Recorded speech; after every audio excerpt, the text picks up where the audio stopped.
Call Her Daddy, The Daily, and The Ezra Klein Show all made the cut in Time's top 100 best podcasts of all time. Noticeably absent from the list is the Joe Rogan Experience. Joe Rogan, whose podcast consistently ranks as one of the most popular globally, has featured big names from Elon Musk, Mark Zuckerberg, to Edward Snowden, and arguably most consequential then candidate Donald Trump shortly before the 2024 election.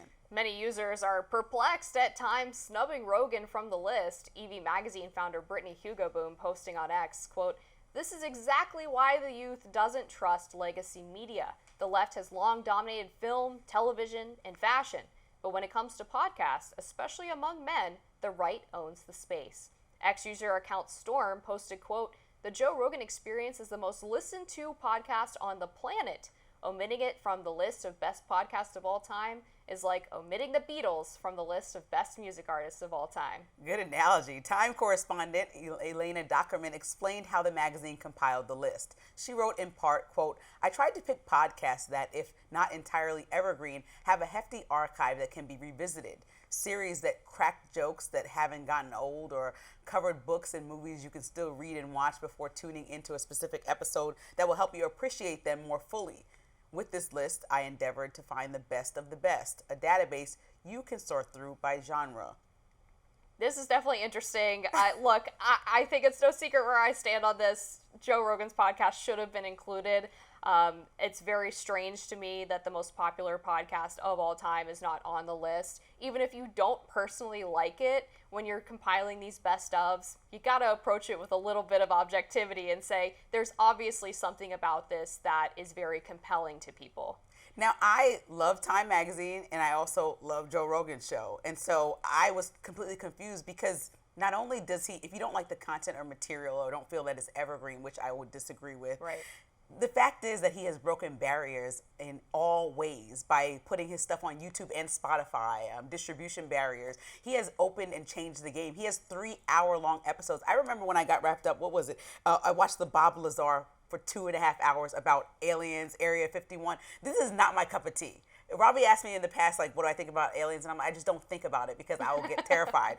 And this is something I spent 2 hours on. And that's how you know you have a captivated audience, when you're not normally into the subject matter, but will spend a hefty amount of time watching a full video or listening to that type of content. To me, that transcends barriers. And so this is a time where Time Magazine really, I think, dropped the ball and made it maybe too serious, but none of these lists are ever objective, and that's why everybody always gets mad. Like, best albums of all time, best R&B, whether Beyonce should be country. It's just like always these conversations about what's going on, and it always frustrates somebody, so they're never going to get it right. But this seems like an intentional kind of dig. It does. I think it was a slight, and I mean, the thing that's so nice about Joe Rogan's show is that he's obviously not claiming to be an expert. He isn't an expert. So you almost feel like you're sitting in his seat when you're listening, because he asks a lot of questions that a normal viewer might want to ask of these experts or these really high-profile figures that he has access to.